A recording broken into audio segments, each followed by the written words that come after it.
Les décès sous les coups des conjoints se multiplient au Cameroun. 52% des femmes camerounaises sont victimes de violences conjugales d'après le dernier rapport des Nations Unies. La rétrospective de ce dimanche vous propose une autopsie des féminicides. Mesdames, Messieurs, bienvenue à ce rendez-vous dominical. Pour nous accompagner dans la première tranche de ce programme, nous avons le bonheur de recevoir sur ce plateau Alex Mehdi, c'est notre invité. Il est consultant en genre et égalité, président de la PAFA, entendez, la promotion et assistance à la femme africaine. Alex Mehdi, bonjour. Bonjour Monique. Bienvenue sur le plateau de la Rétro. Merci, bon dimanche. Et surtout, merci d'avoir fait le déplacement pour nous. Ça va de soi. Alors, vous êtes à la tête de la PAFA, promotion et assistance de la femme africaine. Oui. Près de 8 années d'existence déjà. Oui, près de 8 années et puis 5 ans d'existence légale. Oui, sur le plan légal. Oui. Alors au départ, votre action, c'est la sensibilisation, mais vous avez davantage pensé à la sensibilisation des hommes qui utilisent leur force physique pour malmener les femmes. Oui, un petit flashback. Au début, on avait envisagé avec les premiers amis, c'était un collectif qui se voulait judiciaire. Mais avec la force du temps, on a compris que le véritable combat était au niveau psychologique, au niveau de l'information socio-culturelle. Et donc, on est arrivé beaucoup plus à des sensibilisations avec des établissements scolaires, avec les moyens que nous avions et tout, et les assistances psychologiques de près ou à distance. Quel bilan après toutes ces années, Alex Mehdi? Parce qu'on remarque que on ne passe plus une semaine sans comptabiliser une violence basée sur le genre, si ce n'est pas un cas de féminicide. Il y a 5 ans, je tirais la sonnette d'alarme et pour ceux qui sont fidèles aux travaux que nous faisons, ce qui arrive aujourd'hui, je l'avais prédit. J'avais expliqué, et c'est toujours ce que je ne fais qu'expliquer, je ne suis pas un donneur de leçons, je suis un donneur d'alerte. J'avais expliqué que le combat, vous voyez, il est devenu assez viral, mais il est rempli d'émotions et il y a une absence de froideur qui fait qu'il faut prendre le sujet tel qu'il est. Il est un sujet social et il doit se prendre avec toute la rigueur des canons intellectuels. Donc, j'avais prédit ce qui arrive, j'avais expliqué humblement, mais avec insistance, que la société d'aujourd'hui est en mutation.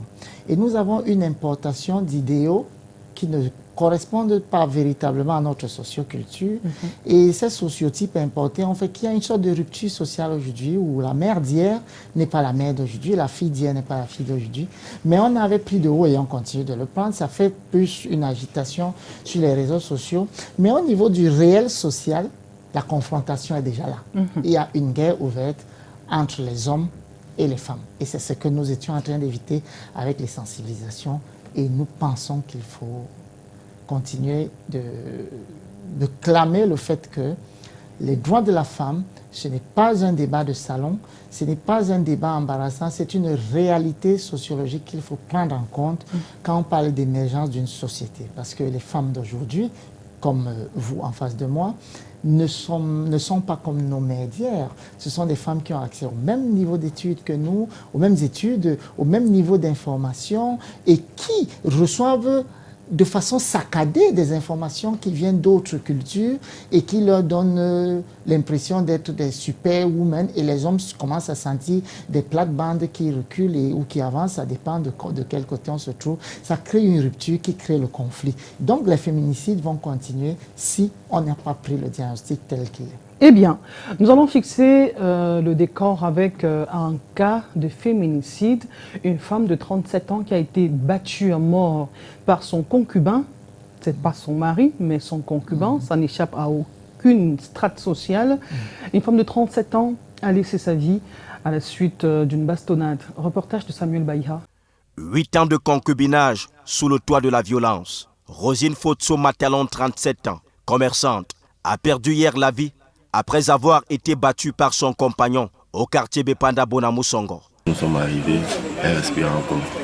On a essayé de la porter et on a mis sur le dos. Elle crachait et elle respirait, elle crachait. Bon, le temps que les amis sortaient avec elle, on a sorti de la chambre avec elle. je suis allé chercher le taxi. Et maintenant, à mon retour, c'est où on me fait savoir qu'elle est morte. Adiakjo, présumé criminel sans photo, a marqué ses voisins par des actes de bastonnade répétés sur sa compagne. L'ancien bailleur, là, il fait partie toujours pour des cas de violence, en effet. Des cas de violence à l'égard de qui? De son épouse, il s'agissait de ça. Rosine Fotso, agonisant dans cette maison scellée, Adiakjo appelle au secours une infirmière exerçant au quartier et prétexte que sa compagne a été électrocutée. Il a appelé d'abord une infirmière. Il y a eu une infirmière qui est venue dedans, l'examiner. Il lui dit que non, la femme là, elle ne vit plus. Mais ce qu'il m'a dit, c'est que c'est le courant. La fille lui a jeté des plats, la fille lui a lancé le miroir. Elle a pris le courant pour vouloir l'électrocuter. Le courant l'a frappé. En effet, ça, c'est ce qu'il m'a dit personnellement. Déclarée morte à l'hôpital de Deido avec probabilité d'une électrocution. Mais un proche de la victime évoque la querelle sur le terrain que Rosine Fotso aurait acheté. D'après ce que sa famille a dit hier soir, qu'il y avait une somme d'argent, un problème de terrain acheté. Donc il s'agissait de ça. Bon, la fille est venue seule et la violence a commencé. Lui, il voulait qu'il mette le nom de son fils, le papier du terrain, au nom de son fils. La fille a dit que non, j'ai 3 enfants, je suis venu avec 2. Rosine, mère de 3 enfants, battue et poussée à la tombe, Adiakjo est détenue à la police judiciaire du littoral, attendant d'être fixée sur son sort.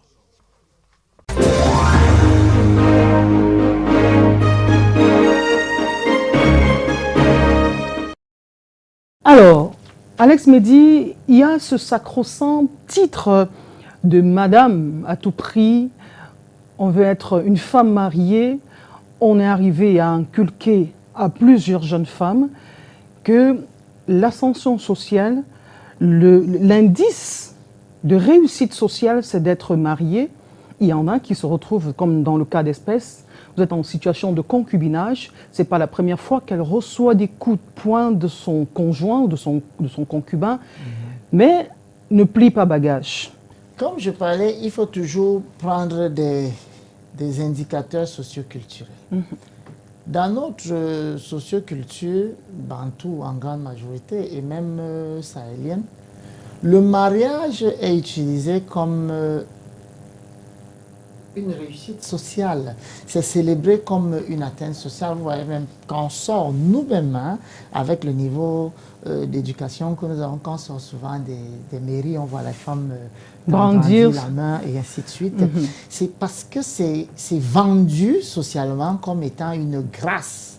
Donc, la femme, au nom et au titre du mariage, supporte des choses incroyables parce qu'il y a une apparence sociale qu'elle veut ventiler, mais parfois même, il y a surtout la complicité de la socioculture. Les mamans et tout qui expliquent que le mariage fait de l'homme un super roi qui n'a que de droits mais pas de devoirs. Mais là, du jour au lendemain, il y a le droit positif qui arrive. Il y a les colons qui sont arrivés, il y a le droit de Napoléon qui arrive, qui est patriarcal, qui est revisité brutalement après, parce qu'il a rangé un peu aussi les hommes, mais qui est revisité aujourd'hui. Et il y a une montée des droits de la femme depuis 1948 qui ne s'arrête pas.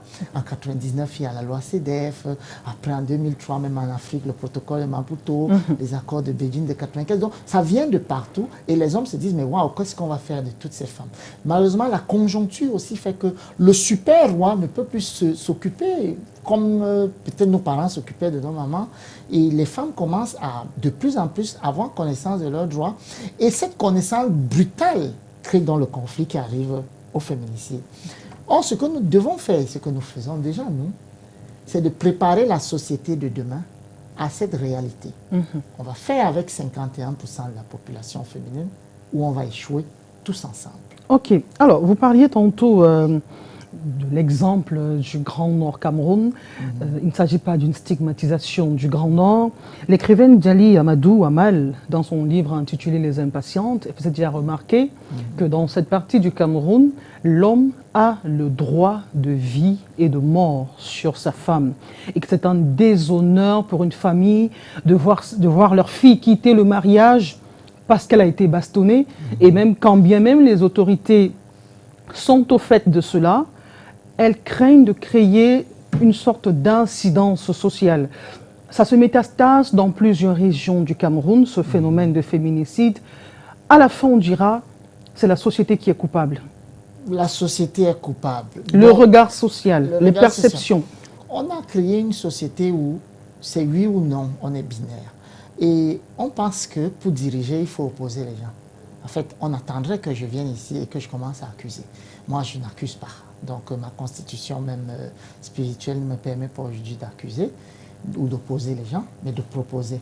Donc, ce qui se passe, c'est qu'il y a une société qui a fait un déni de certaines responsabilités. Lorsqu'on accepte le fait d'être un état de droit, il y a une réalité juridique qu'il faut mettre en place. Le Cameroun, je suis très optimiste sur les questions des droits de la femme parce que on va travailler, mais pas avec une importation stricto sensu des modèles occidentaux. On va travailler, mais surtout à éduquer, mais il faut que nous ayons la participation de ceux qui dirigent. Et c'est le point, c'est le nœud. Nous avons eu un entretien avant cette émission où j'étais en train de vous dire que la réalité de tout ce problème, c'est-à-dire ce métastasie, il y a un diagnostic qui est clair. Nous avons une société, un état de droit, mais où il y a des sous-états qui n'acceptent pas le droit. Quand vous discutez avec un intellectuel camerounais, par exemple, il est ambivalent sur deux aspects. Quand ça l'arrange ici, il est bantou. Quand ça l'arrange là-bas, il est intellectuel. Mais quand on parle des droits de la femme, si on va à la définition stricte de féministe, c'est quelqu'un qui lutte pour la promotion des droits de la femme. Ça veut dire que depuis 1948, avec la Déclaration universelle des droits de l'homme, toute personne qui se dit intellectuelle et parle sous le couvert, sous le sceau de l'état de droit, est féministe par définition. Vous êtes féministe? J'aime dire que je suis égalitariste. D'accord. Parce que le mot féministe, aujourd'hui, prend une caricature que je n'aime pas. Un peu péjoratif. Parce que c'est comme une guerre. Ça donne le sentiment d'être une guerre, alors que c'est une cohésion sociale que je recherche. Parce que je présente la femme comme un citoyen, pas entièrement à part, mais un citoyen à part entière. Donc, au nord, vous avez par exemple des régions où l'état de droit s'arrête. Des régions où le sous-préfet peut entrer en conflit, peut-être avec un lamido. Est-ce que l'État a pris la mesure politique du problème des femmes? Parce qu'on va, nous les OSC, c'est-à-dire les organismes de la société civile, pour ceux qui ne comprennent pas notre terminologie, nous faisons ce que l'État a prévu. Mais qu'est-ce qui se passe en général? Peut-être parce qu'il y a aussi des gens qui sont à des guerres de subventions, qui partent dans le social et l'humanitaire à titre pécuniaire, ce sont des aventuriers qui veulent toujours peut-être avoir des subventions extérieures et présenter le Cameroun comme un pays qui est noir à tous les points. Mais non, ce n'est pas ce que nous recherchons. Nous recherchons une société où la femme camerounaise est un citoyen comme l'homme camerounais. Et l'État camerounais dispose de ceci, de ceci, de cela. Oui. Pourquoi ce n'est pas appliqué? Oui. Pourquoi il y a une impunité lorsque une femme est battue, une femme est lésée dans ses droits? Pourquoi on a un gouvernement où il y a une sorte de stéréotype qui fait toujours qu'on voit des femmes à certains ministères? Vous voyez, il faut qu'on commence à s'habituer à ce que les femmes que nous avons formées, nous devons les placer là où elles méritent. Vous avez parlé tantôt de l'héritage de la colonisation, de l'héritage de certains modèles qui sont importés. Alors, il y a une écrivaine, Fatima Sow, qui fait remarquer justement qu'avant la colonisation, la forme de la société africaine, elle était beaucoup plus matriarcale. On oppose par le patriarcat au matriarcat, justement. Et que c'est depuis 130 ans qu'on a inculqué à la gente masculine. Vous êtes le chef de famille, vous pouvez décider ce que vous voulez sans forcément recourir à votre femme. Quand vous parlez, on ne parle plus. Et cet ensemble de choses, cette éducation a formaté les hommes, comme quoi ils peuvent faire ce qu'ils veulent de leur femme qui est présentée comme une partenaire. Le terme partenaire, j'insiste dessus. Est-ce que dans un partenariat, on devrait faire ce qu'on veut? On devrait traiter l'autre n'importe comment? certainement dans un partenariat. Si on traite d'autres n'importe comment, c'est la structure, c'est l'entreprise qui va péter. Ici, il faut toujours segmenter la question. Sur la socioculture, qu'est-ce qui est prévu? Qu'est-ce que nos coutumes disent? Au Cameroun, on a une disparité déjà d'ethnie. Ça fait que, pour le petit cas, l'exemple, hein, le veuvage abusif, lors d'un colloque que j'ai tenu l'année passée avec le chef de Bonateki, oui, Bonateki, il m'expliquait que le rite de veuvage change par famille. Donc, le veuvage abusif ne dépend pas des autorités traditionnelles. Donc, il y a comme un territoire inconnu que l'État a laissé s'auto-gérer qui s'appelle la tradition. Mais si nous sommes un État de droit, on doit se plier aux exigences de l'État de droit. On ne peut pas avoir des gens qui créent des républiques dans la République. La République de droit dit quoi? Maintenant, il faut comprendre que, puisque je ne suis pas venu opposer, Oui. le monsieur qui nous dirige est né en 1933. Il a un héritage socioculturel. On va venir sur la socioculture. Il a une façon de voir les choses. Il avait les combats de sa génération. Les combats de sa génération étaient d'établir les institutions et de mettre les règles de fonctionnement. Notre génération, ce sera d'apporter un peu plus d'humanisme, un peu plus, pas d'humanisme, d'humanité. Et d'équité. Et d'équité et un peu plus de questions au niveau de la probité, de l'axiologie, parce que c'est maintenant le fonctionnement. Je vous promets, chaque fois que je discute avec des partenaires internationaux, je leur dis non. Le Cameroun a un dispositif textuel très élaboré en question de droits de l'homme et de droits de la femme. C'est vrai que c'est encore disparate au niveau national parce que c'est une loi ici, un texte ici, c'est-à-dire un article ici, un article là-bas. On n'a pas une loi spécifique sur. Et c'est ça le problème, justement. Voilà. Ce vide juridique laisse les auteurs de violences conjugales profiter, malmener les femmes, les bastonner, en sachant que s'il n'y a pas la loi qui les condamne systématiquement... J'arrive là-dessus, parce que la loi les condamne. C'est qu'il n'y a pas une assomption véritable de ce qui est établi. Il n'y a pas un cadre légal assez répressif. Il y a un cadre légal, mais pas assez répressif. Pas assez répressif sur le descriptif. Mais sur le normatif, il existe. Et puis le code pénal est général, à part peut-être les questions de viol, encore que et les questions de mutilation génitale, il n'a pas spécifié le genre. Maintenant, il faut peut-être une loi, et c'est l'objectif même de la PAFA. Arriver à une loi nationale qui accepte qu'il y a un problème féminin. Oui. Et c'est pour ça que je dis que ma cible est politique. Oui. Vous voyez, aujourd'hui, je ne suis plus trop dans l'émotion, parce que moi, j'ai atteint mon objectif. Lorsqu'on commençait sur les réseaux sociaux, j'étais un peu un paria, j'étais un fou, par les femmes même. Et aujourd'hui, je vois de l'agitation, les médias qui relaient, des gens qui se lèvent et qui, c'était ce qu'on recherchait. On a perdu des amis pour ça parce qu'on était dans l'incompréhension. Et nous-mêmes, on s'est amélioré parce que moi qui parle ici, je disais, je ne viens pas en donneur de leçons. Je viens à quelqu'un qui donne une alerte. Tout à fait. Et je disais, donc je parlais du président de la République, il a le combat de sa génération, nous avons le combat de notre génération. Pour ce qui est du patriarcat qui est de Napoléon, parce que nous sommes dans un carrefour où nous sommes nous tous un peu perdus. Ouais. Napoléon était patriarcal, il arrive dans une société matriarcale, on nous établit un droit civil patriarcal, après la société occidentale mute et maintenant les droits de la femme prennent un autre ascendant, mais nous on est resté figés sur les anciens principes juridiques. Après on revient nous dire que non, maintenant c'est la femme à tout prix, c'est la femme, on ne comprend pas, et quand on ne comprend pas on devient brutal. Ok, alors... Face donc à cette situation que vous décrivez brutale, la situation qui devient inquiétante, Alex Midi.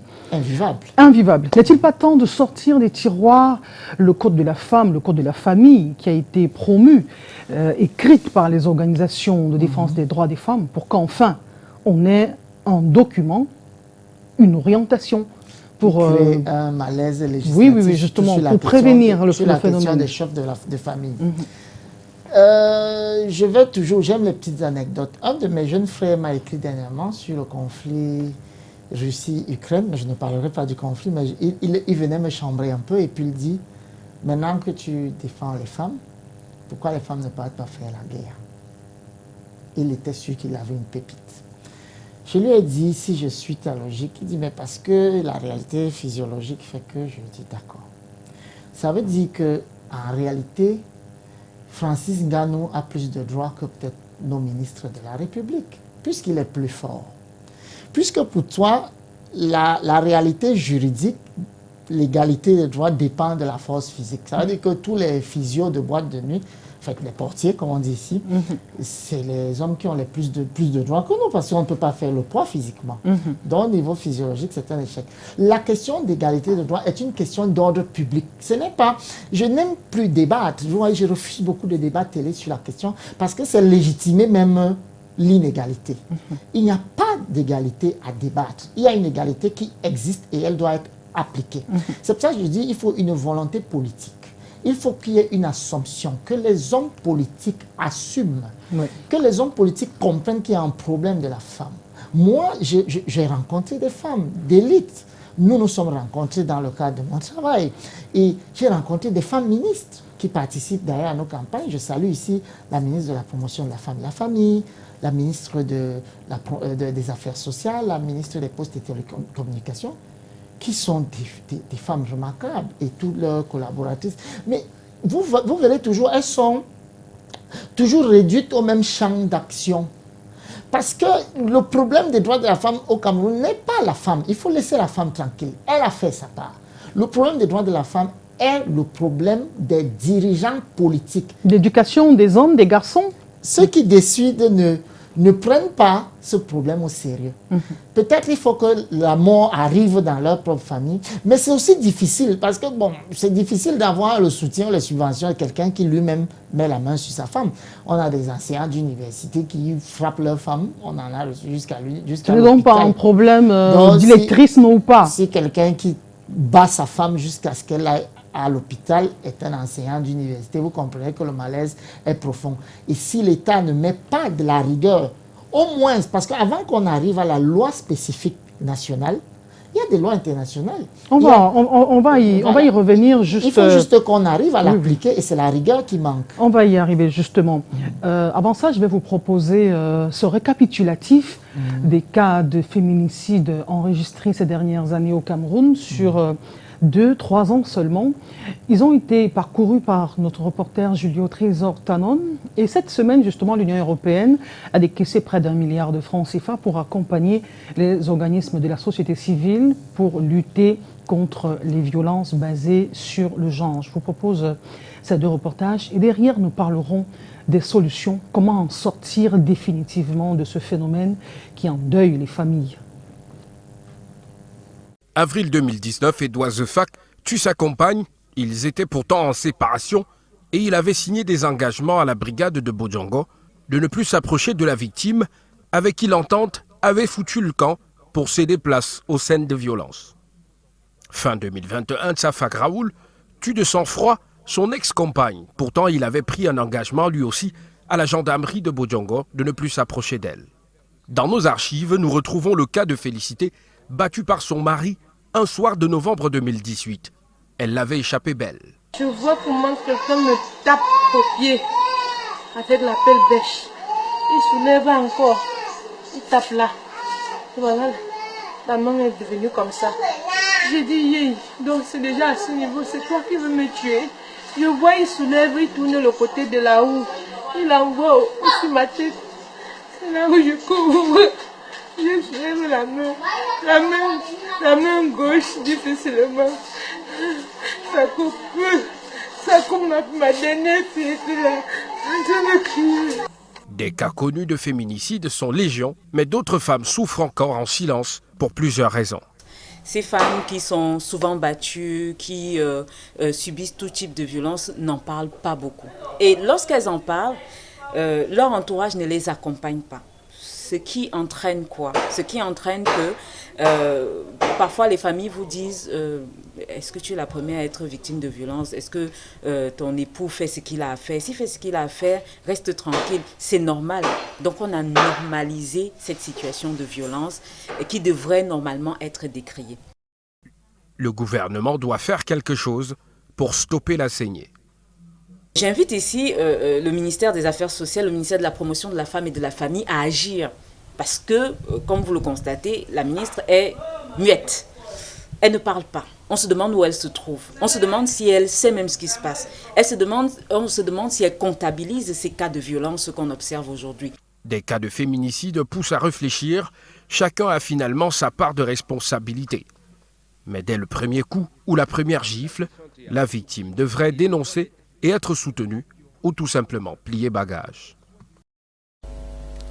C'est l'un des points majeurs de la feuille de route des engagements de l'Union européenne envers la société civile camerounaise pour la période 2021-2025. La subvention à hauteur d'1 milliard de francs CFA environ de 4 projets visant la protection des droits humains avec un focus sur ceux des jeunes, de la femme et de la jeune fille. La société civile est proche des citoyens, peut de nouveau faire le lien avec les services sociaux de l'État là où il est nécessaire, peut aussi sensibiliser les uns les autres sur les enjeux pour voir comment effectivement on peut structurellement diminuer la violence faite aux femmes et aux jeunes enfants. L'appui concerne le réseau des organisations des droits de l'homme qui mettra en place un réseau pour la paix et la cohésion sociale. L'association Women in Alternative Action pour son projet Voice, c'est-à-dire Voice of Youth in Cameroon for Peace. Nkoum Fed pour son projet Stop Violence Now Against Women and Girls et Action locale pour un développement participatif et autogéré pour le projet Jeunes et femmes pour le changement du Septentrion.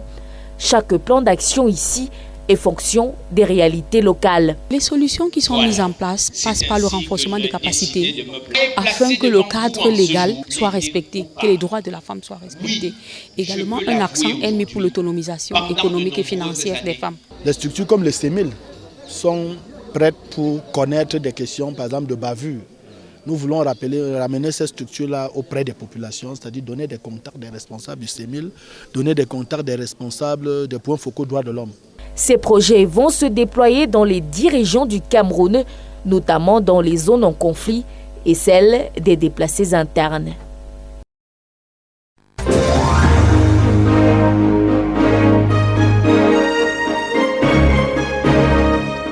Alors Alex Mehdi, nous sommes de retour sur ce plateau.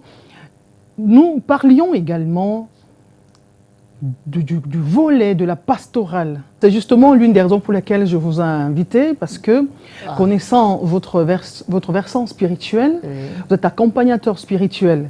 Il y a plusieurs victimes qu'on comptabilise aussi dans les églises. Le cas de la chantre nigériane, et encore en travers des gorges, on n'a pas cessé de pleurer, et d'après de nombreux témoignages, elle a prié sans cesse, espérant que son mari puisse changer. Enfin, que dites-vous, chrétiens?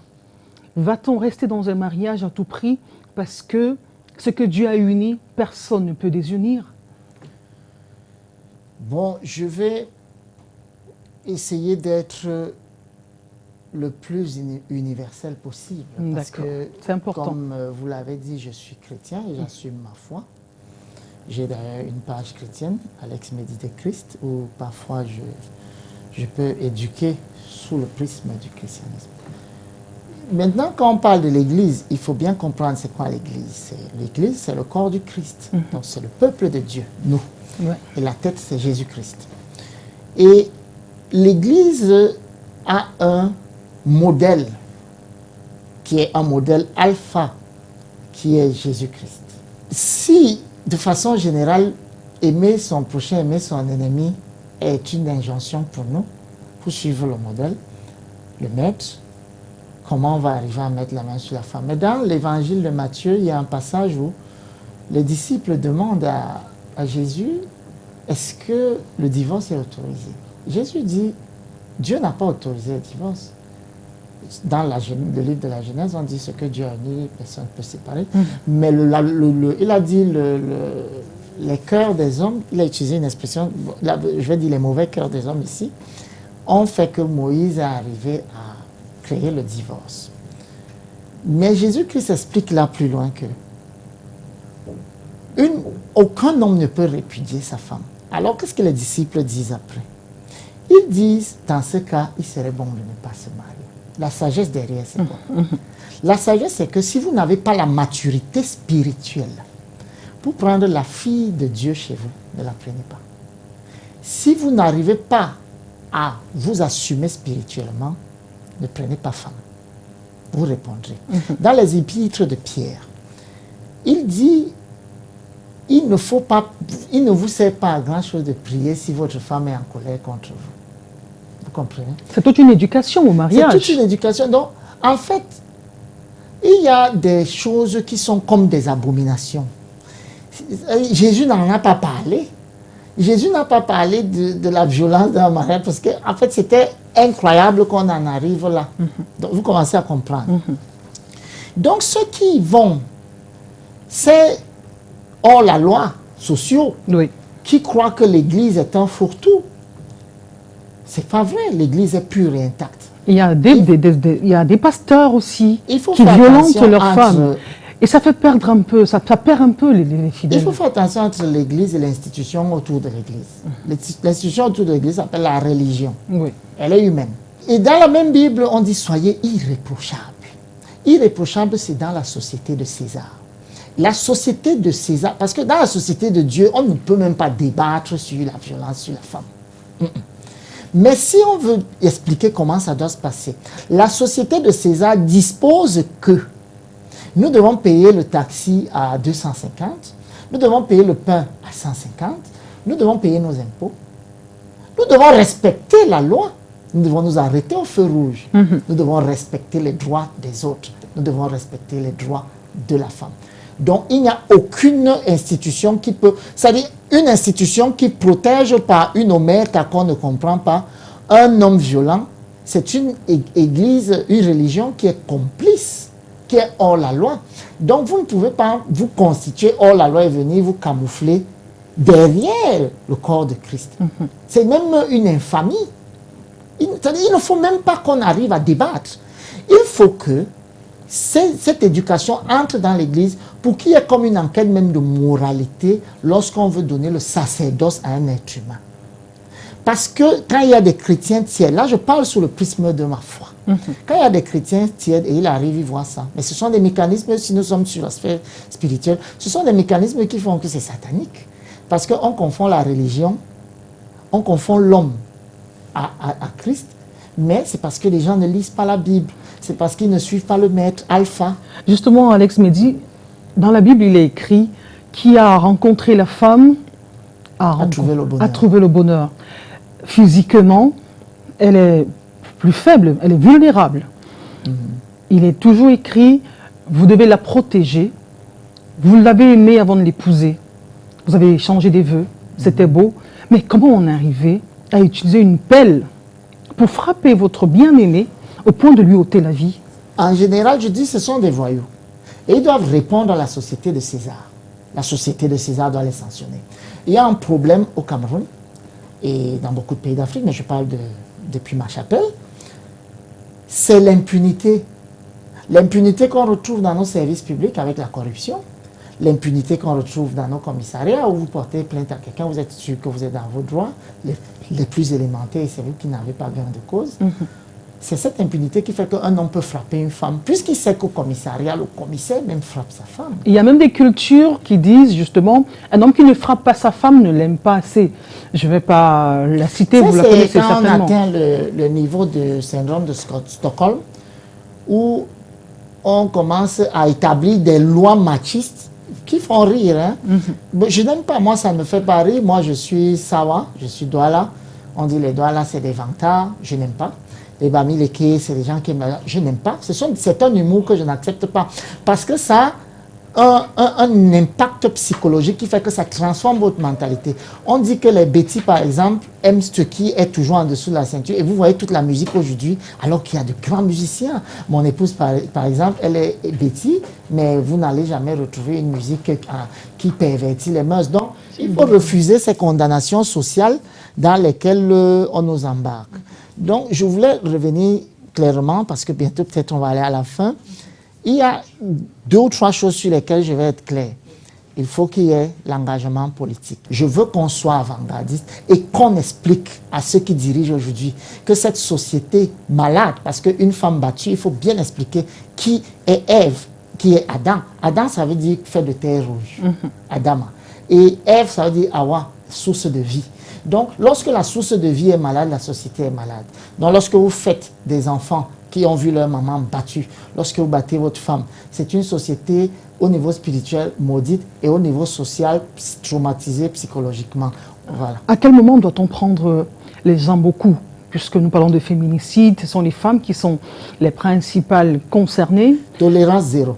Voilà. À quel moment on va partir? Une gifle quand on est tombé malade, quand on est hospitalisé? Même à la négation de son humanité. Je reviens pour le cas que tout à l'heure je parlais de force physique. Vous savez, il y a un problème et il faut bien l'expliquer définitivement ici. Oui. La différence de rôle dans une société ne fait pas que certains ont plus de droits que d'autres. Ici à Canal 2, il y a un DG. Il y a un PDG, il y a vous, il y a le régisseur, il y a toujours... Chacun a un rôle différent, mais personne n'a plus de droits que l'autre. Et c'est la même chose. On est complémentaires. Voilà, on est complémentaires, mais au niveau légal, nous sommes égaux. Et la vérité, c'est que le mariage nous sommes à la fin, la régie me signale, c'est amusant. Et je termine en disant, chacun a son rôle dans le mariage. Un rôle n'est pas plus important qu'un autre. Une femme dans la société n'est pas plus grande qu'une autre. Celle qui est au bureau, celle qui est au marché, elles sont les mêmes. Elles sont importantes pour tout notre pays, pour notre émergence. Alors, il faut qu'on comprenne que les droits, ça ne se discute pas. Merci beaucoup, Alex Mehdi. Alors, nous allons sortir avec cette assertion. Les femmes sont devenues des exutoires physiques et moraux des hommes qui disent être sous le coup de la pression sociale, le stress, au point où réclamer les finances pour le ménage est devenu un motif de bastonnade. Eh bien, l'indépendance financière pourrait sauver les femmes. Il faut travailler. Et c'est encore une erreur. Ça crée encore une rupture. Ça braque les femmes. Vous voyez, aujourd'hui, il y a des clubs de femmes entre elles. Parfois, même quand je vais dans des entreprises, on me ramène toujours les femmes, alors que c'est une société qu'il faut éduquer. Vous voyez, quand on n'assume pas la réalité du problème de la femme dans un pays, on va avoir des cas isolés. Et demain, vous allez voir des femmes qui vont se mettre entre elles. Et entre elles, il y aura encore des ruptures. Et des femmes qui vont se mettre avec des appareils, des plastiques pour devenir leurs amants dans la chambre. Et c'est là où je veux que la société africaine ouvre les yeux et comprenne que la réalité de l'égalité est en chemin et elle ne compte pas s'arrêter. Et l'État doit prendre des mesures pour qu'on anticipe. Merci beaucoup, Alex Mehdi. Je rappelle que vous êtes le président de la PAFA, promotion et assistance de la femme africaine, consultant en genre et égalité genre, c'est la même chose. Genre égalité, oui. Et puis, je profite rapidement aussi pour annoncer que nous avons d'importants travaux ici dans la ville de Douala. À partir de la semaine prochaine, avec la communauté urbaine de Douala, je vais publier sur les pages de l'association où j'ai été retenu comme partenaire de la ville de Douala sur des aspects sociaux et qui vont intégrer aussi les femmes. Merci beaucoup. À très bientôt. La seconde partie, c'est dans un instant.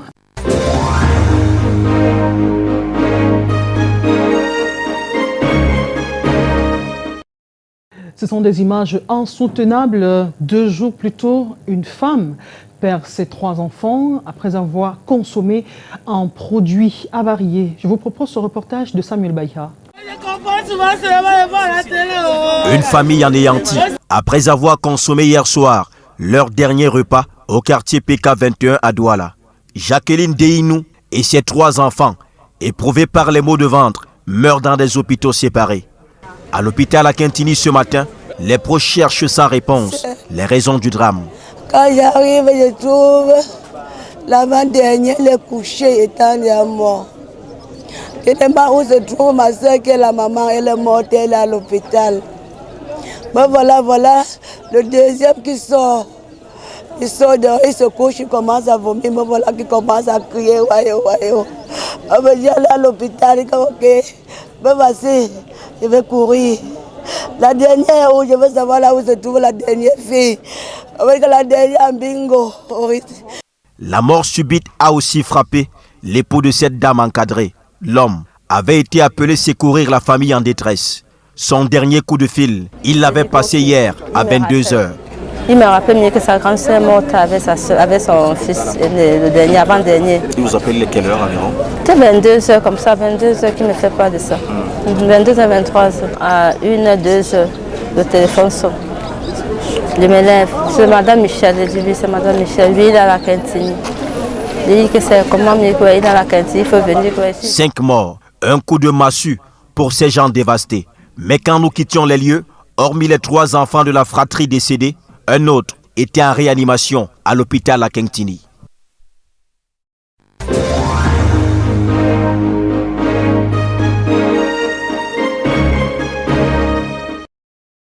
Nous parlons d'économie à présent en nous appuyant sur la lutte contre la vie chère. Nous recevons sur ce plateau David Kuata, il est expert judiciaire en finance agréé à la Cour d'appel du littoral, consultant CEMAC. David Kuata, bonjour. Bonjour madame. Bienvenue sur le plateau de la Rétro. Civilité renouvelée. Alors, le ministre du Commerce, Luc Maglobaga Tangana, a signé 2 arrêtés il y a 10 jours, l'un rendant obligatoire le dépôt préalable des barèmes des prix de certains produits de grande consommation et l'autre arrêté fixe la liste des prix des produits et services dont les prix et tarifs sont soumis à une procédure d'homologation préalable avant toute mise en vente sur le marché. David Kuat, dites-nous, quel en sera l'impact sur la vie chère que vivent les Camerounais depuis quelques années déjà? Je pense que le gouvernement estime qu'il faut déjà contrôler les prix. Ouais. Parce que nous avons constaté oui. que les importateurs, les commerçants, oui. pour certains, font des surenchères. En d'autres termes, ils vendent des produits hors du prix. Alors que le gouvernement connaît exactement combien coûte 1 kilo ou 1 tonne de riz en Chine ou bien en Inde. Mais une fois au Cameroun, on connaît également le coût du transport. D'accord. Donc l'État estime oui. qu'avec ces mesures, les prix pourront être stabilisés. Alors, David Kuat, ce n'est pas la première fois, justement, qu'il y a ce genre d'arrêté. On se souvient en 2015-2016, ce membre du gouvernement avait soumis au dépôt préalable des barèmes des prix une dizaine de produits de grande consommation, parmi lesquels le pain, le thé, les serviettes hygiéniques. Ça n'a pas empêché des commerçants à pratiquer une sorte d'inflation sur le marché rendue à date. On connaît toujours l'inflation, malgré des arrêtés. Et c'est le consommateur qui se retrouve piégé. Alors, comment le sauver, lui qui semble pas armé du tout dans ce combat? Il faut dire que le consommateur est exposé. Parce qu'il se trouve qu'au Cameroun, la Ligue de la défense des droits des consommateurs et certains syndicats ne jouent pas toujours leur rôle. On se rend compte parfois qu'il y a une collusion entre les importateurs, entre ces ligues et certains fonctionnaires du ministère du Commerce. C'est-à-dire l'implémentation sur le terrain n'est pas toujours avérée. Et finalement, c'est le consommateur qui paye tout le prix. Ou alors une forme de corruption entre les brigades de contrôle de prix et ces grands producteurs, ces importateurs. Ce qui est sûr, c'est qu'il y a de la concussion. C'est-à-dire, il y a des fonctionnaires qui se laissent corrompre volontairement. Et il y a une organisation entre ces fonctionnaires, certains fonctionnaires, pas tous, qui s'arrangent avec les importateurs, avec les commerçants, surtout les grossistes, pour vendre plus cher des produits. Donc on a pourtant le prix à l'importation. Malheureusement, c'est le citoyen lambda qui paye le prix fort. C'est le citoyen lambda qui paye le prix fort parce que la régularité et même le contrôle sur le terrain est fantaisiste. Il y a quand même des agents de contrôle. Mais qu'est-ce qu'ils font sur le terrain? Est-ce que depuis que vous allez dans des marchés, vous constatez que tous les prix sont affichés? Pas du tout. Pour le même produit, dans 3 marchés différents, vous trouverez des prix différents. Par exemple, à Douala ou à Yaoundé, ce qui n'est pas tout à fait normal. Donc, je pense qu'entre le secteur privé et le secteur public, il y a une certaine connivence de ceux qui profitent, de ceux qui sont dans cette probande-là, de cette bourgeoisie, de ces commerçants qui font ce qu'on appelle leur bourgeoisie comprador, affameuse du peuple. Parce que vous ne pouvez pas aller acheter le riz, par exemple en Chine, ou bien en Ukraine, et arriver au Cameroun, lorsqu'on enlève le coût du transport et les autres frais, vous continuez à vendre toujours plus cher. Donc, je pense que le gouvernement est dans son rôle lorsqu'il revient sur la loi du 21 décembre 2015. En réalité, ce n'était pas seulement 10 produits, c'était 24 produits. Cette fois, on a ramené à 17. Nous estimons que les contrôles sur le terrain vont permettre qu'on puisse stabiliser ces prix. Alors, je vais citer entre autres produits qui font partie de cet arrêté du ministre du Commerce. Il y a les pâtes alimentaires, la sardine à huile, la margarine, les alcools et spiritueux, les lessives et savons de ménage, les emballages, les câbles électriques, les peintures et carreaux.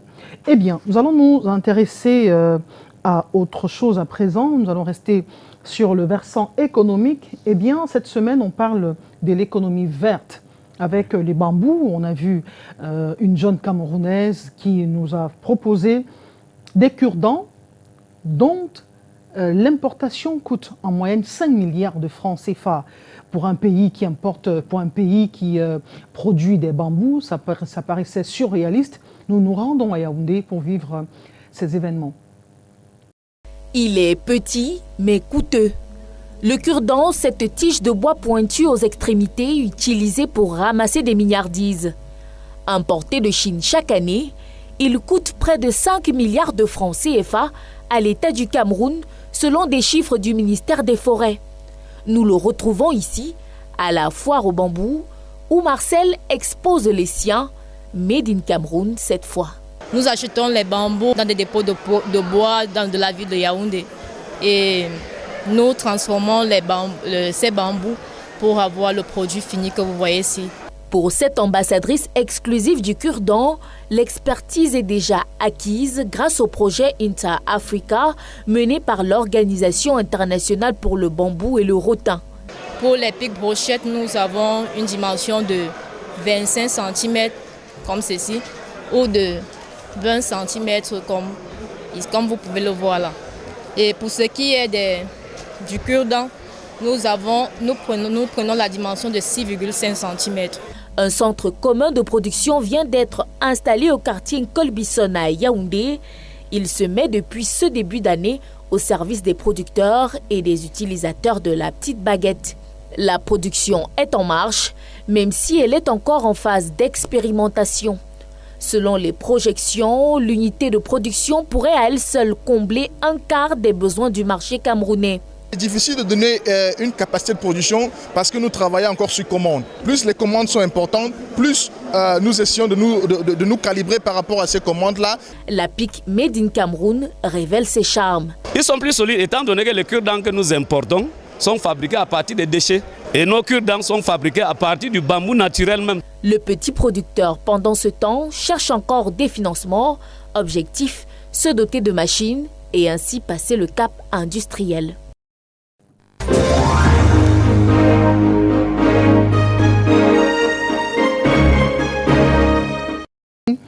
David Kuato, ce n'est pas la première fois que vous soutenez Mordicus, que pratiquement tout ce qui est importé pour inonder le Cameroun trouve sa matière première sur place et qu'il faudrait juste un peu de volonté d'accompagnement. Les cure-dents en sont une parfaite illustration. C'est scandaleux. C'est inimaginable. Si nos aïeux revenaient, ils devaient s'étonner. Et au moins, ils avaient des forges. C'est-à-dire, on fabriquait des aiguilles, on fabriquait des flèches, on fabriquait des fusils, on fabriquait un certain nombre de choses. Depuis 7 ans, qu'est-ce que nous faisons? Entre-temps, qu'est-ce que le gouvernement fait pour accompagner ceux qui peuvent vraiment travailler? Je pense qu'il faudrait qu'entre le secteur privé et le secteur public, qu'il y ait vraiment une certaine harmonie, que les gens proposent des projets, mais ces projets doivent être mûrs, ces projets doivent être réfléchis, et également qu'il y ait des gens, des institutions financières pour financer tous ces différents projets. Parce que, par exemple, pour les cure-dents, ça ne demande pas des appareils spécifiques pour faire des cure-dents. Quand vous prenez par exemple la route Kribi, Edea, vous avez des hectares à perte de vue, des plantations où cette matière première, les bambous de Chine, pourrissent. Oui. Parce que la technologie n'est pas appliquée pour pouvoir avoir des cure-dents, avoir un matériau ou un matériel qu'on puisse utiliser sur nos tables. C'est difficile à expliquer. Parce que fabriquer les cure-dents relève de l'artisanat, ce n'est pas de l'industrie. C'est de l'artisanat. Donc il s'agit tout simplement d'avoir un matériel, même rudimentaire, pour fabriquer des cure-dents. Et beaucoup d'autres objets. Oui. Malheureusement, on ne le fait pas. L'artisanat n'est pas développé, l'agriculture n'est pas développée, l'industrie n'est pas développée, aucun secteur n'est développé. C'est-à-dire, sur les 4 secteurs qu'offre le monde, c'est-à-dire le secteur primaire, le secteur secondaire, le secteur tertiaire, le secteur quaternaire, les Camerounais ne font aucun. Parce que c'est qu'on il y a les recherches. Est-ce qu'on fait les recherches au Cameroun? Je ne pense pas. Même dans le domaine des services, on ne fait pas des services. Et c'est tout simplement ridicule. Parce que quand vous regardez l'économie de l'Afrique du Sud et des pays de l'Afrique australe, beaucoup vivent des services. Et même le Kenya, en Afrique de l'Est, beaucoup de pays vivent des services.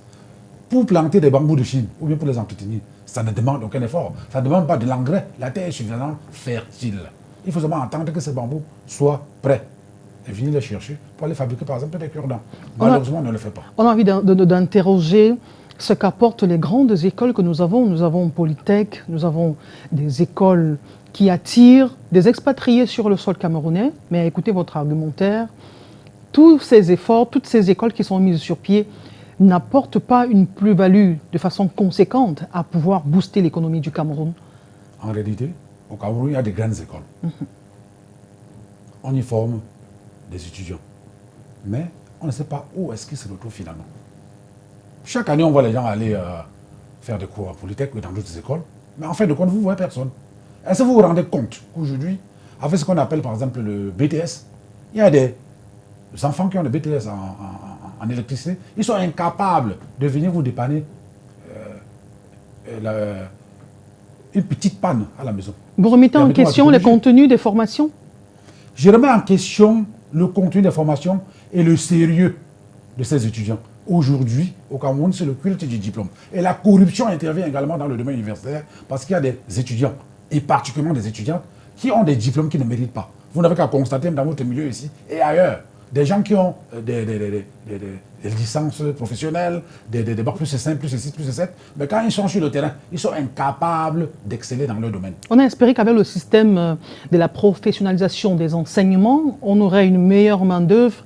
Cette semaine, justement, il y a eu une étude qui a rendu public les performances des universités africaines. L'université camerounaise Yaoundé 1 était à la 61e place. Ça confirme ce que vous dites, la qualité des enseignements? Il y a la qualité des enseignements. Il y a la qualité des enseignements parce que la plupart de nos professeurs, de nos docteurs, eux-mêmes, ils sont passés par d'autres moyens pour avoir ces diplômes. Ils n'ont pas la formation requise. Mais je vais vous dire, madame, est-ce que vous savez qu'aux États-Unis, par exemple, au MIT, le Massachusetts Institute of Technology, là-bas, on interdit parfois les calculatrices pour voir vraiment les enfants qui sont forts. Ce n'est pas comme ici, où il y a des gens qui reçoivent parfois les épreuves avant l'examen. Je dis qu'à la Massachusetts Institute of Technology, quand les gens finissent, ils travaillent déjà.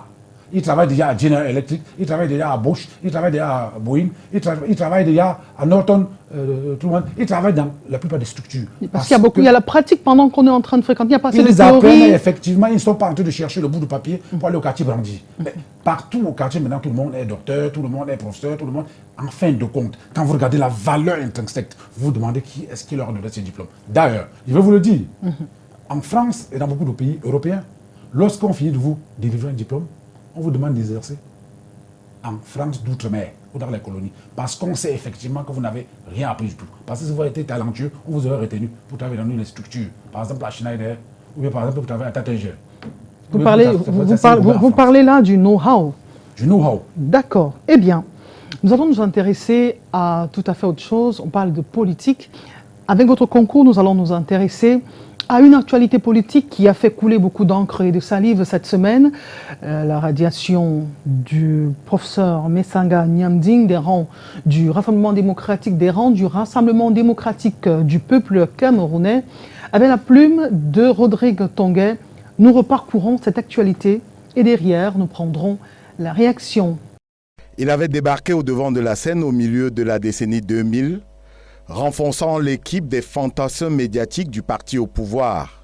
Il faisait feu de tout plateau de radio et de télévision pour défendre le RDPC, son parti, auquel il militait déjà depuis son long séjour en France. Son grand gabarit se mêlait ces années-là à ses connaissances pointues en droit public international et sciences politiques. Mesanga, sportif et chargé de cours à l'université de Yaoundé 2, possédait tous les arguments pour monter au filet avec tous les contempteurs du pouvoir. Il arrivait ces temps-là de croiser le verbe avec Mathias Eric Onangini qu'il reprochait de ne pas être sincère en prônant des idées de gauche pourtant fils de dignitaires. Il avait souvent maille à partie avec Hilaire Kamga, Claude Abbé, Jean-François Chanon et autres durs envers le pouvoir. Comme une consécration de ce militantisme médiatique, il est fait membre titulaire du comité central du RDPC au détour du congrès de 2011. Et Mesanga Nyamding se voyait un costume de membre du gouvernement ou tout au moins élu du peuple, réclamé à corps et à cri à travers le faisceau hertzien. Premier désenchantement, l'investiture refusée par son parti pour les premières élections sénatoriales en 2013, avec Ateba Eyene, qui s'était vu également refuser le précieux sésame, le chef de Bodiman dans le CAM, passé maître de conférence entre-temps, est convaincu qu'au sein de l'appareil gouvernemental, en tout cas il le laisse croire, existent des cadres et castes qui sapent l'idée de la démocratie chez Paul Biya.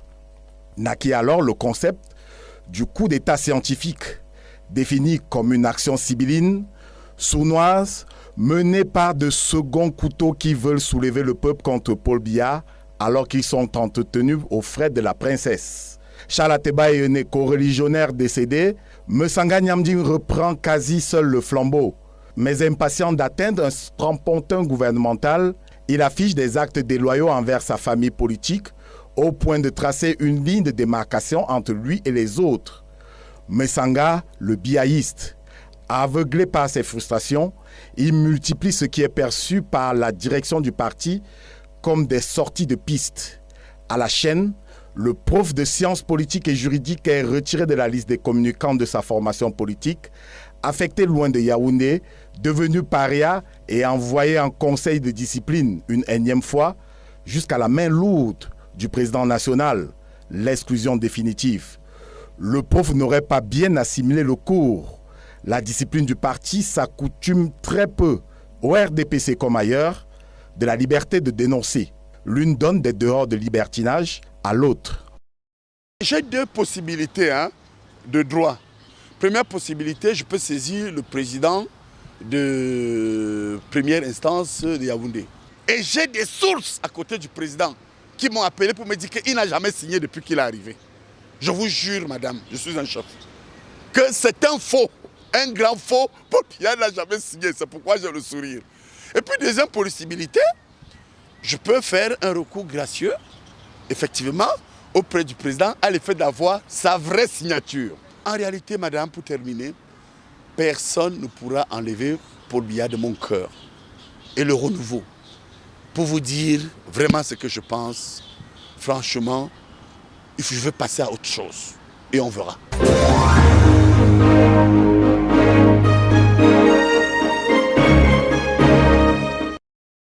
Vous n'êtes pas sur ce plateau pour le compte du RDPC, bien que je connaisse votre préférence politique. Pourquoi le cas Mesanga Nyamding fait-il autant de bruit? Ce n'est pas la première radiation, on a connu le 8-2 dans d'autres formations politiques. Pourquoi le sien fait autant de secousses, à votre avis? Je voulais d'abord vous dire que, en ce qui concerne le professeur Charlemagne Mesanga, personne ne nie son talent. Personne nie ses compétences, mais je dois vous dire que, quelle que soit l'association, que ce soit un club, que ce soit une association ordinaire, ou que ce soit une association politique, il y a des textes du parti. Et il y a l'obligation de se retenir partout, même dans votre propre structure ici.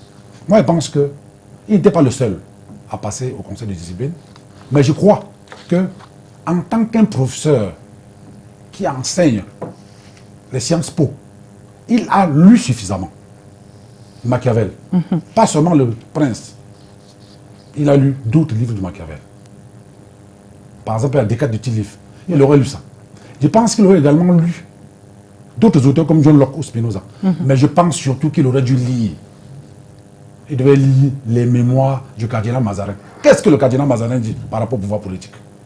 Lorsque vous êtes courtisan, ou militant, ou lorsque vous êtes un groupe organisé, vous devez contrôler un peu, comme ce que Jean de La Fontaine disait dans la Besace. Il faut contrôler ce qu'on fait. Je pense que le professeur Mesanga Nyamding devait comprendre, comme il est expliqué clairement dans les mémoires du cardinal Mazarin, que en politique et en société, on ne nomme pas toujours le plus méritant parfois. Le diplôme, le talent ne suffisent pas.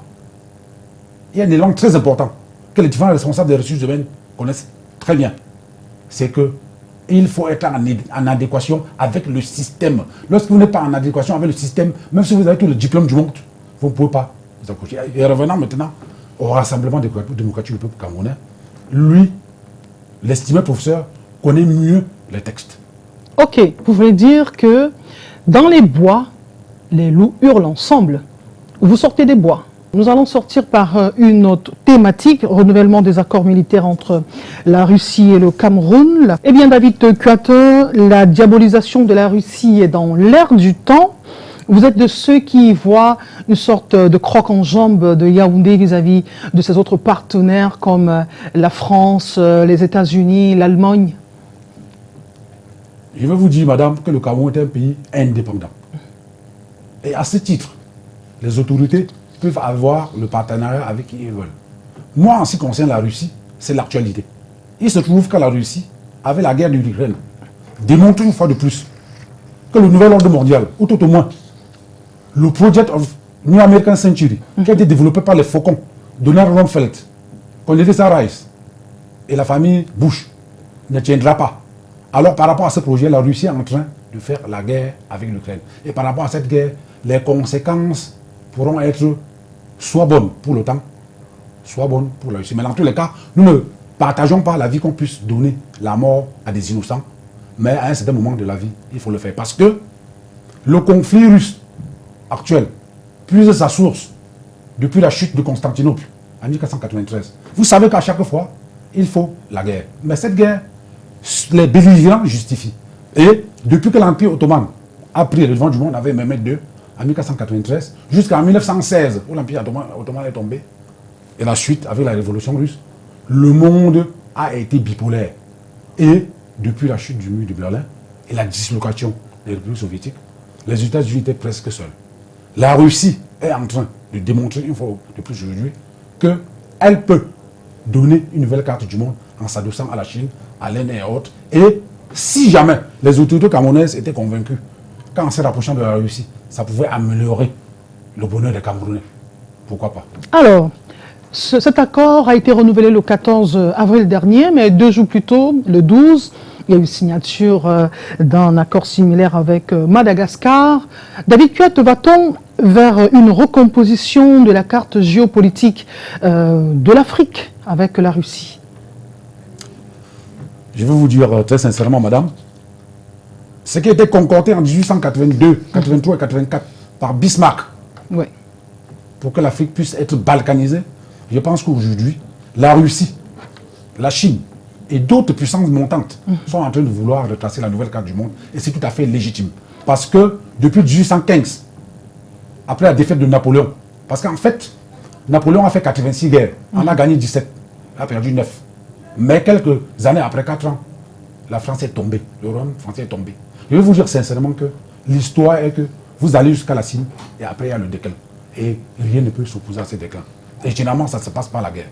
Pour sortir de cette thématique et même pour sortir de cette émission, selon Caroline Roussy, elle est chercheuse à l'IRIS et auteure d'un article sur la perception de la guerre de l'Ukraine en Afrique. Justement, elle dit « Le Cameroun a fini par prendre une position claire par rapport à cette guerre. Le Cameroun a été absent du vote de l'ONU.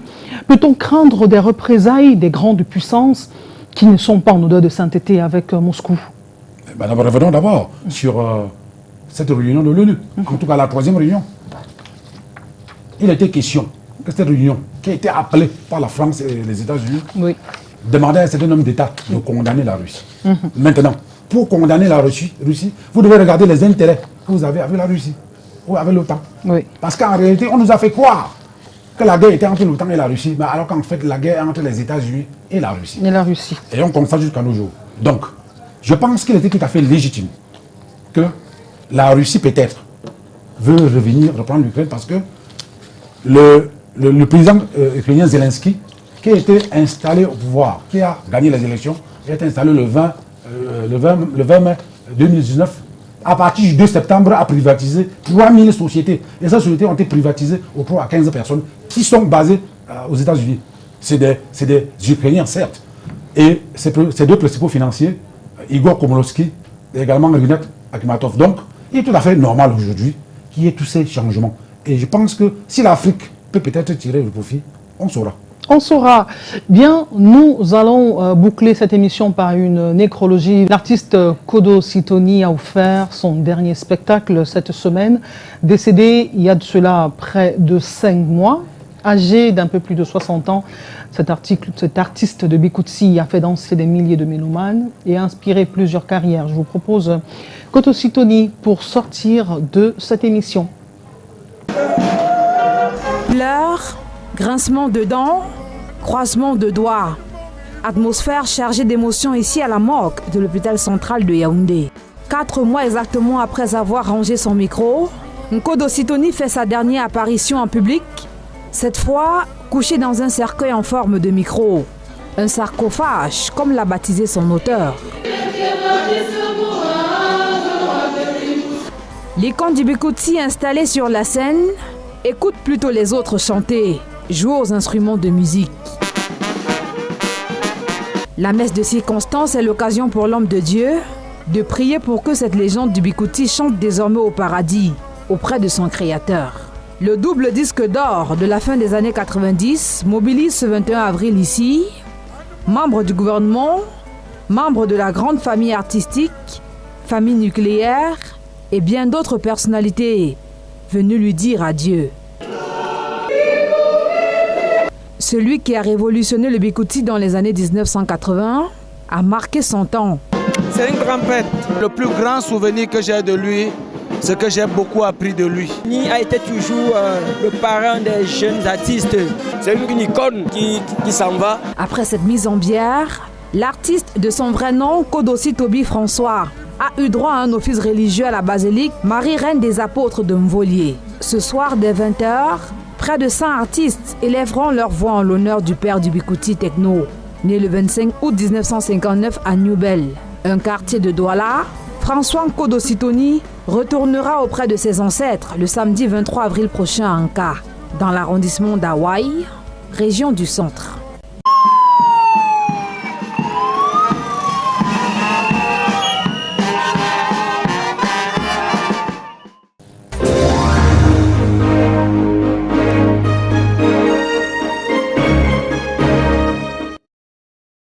De la rétrospective de l'information sur Canal 2 International, nous avons eu le bonheur d'être entretenus pour cette deuxième partie par David Kuetem. Il est expert judiciaire, agréé auprès de la Cour d'appel du littoral, agréé Semar. Merci d'être venu sur notre plateau une seconde fois. C'est moi qui vous remercie et puis je salue vos millions de téléspectateurs et le professionnalisme qu'il y a ici chez vous. Merci infiniment. À dimanche prochain, portez-vous bien. Merci beaucoup. N'oubliez pas la rediffusion demain à 9h. Je vous en prie.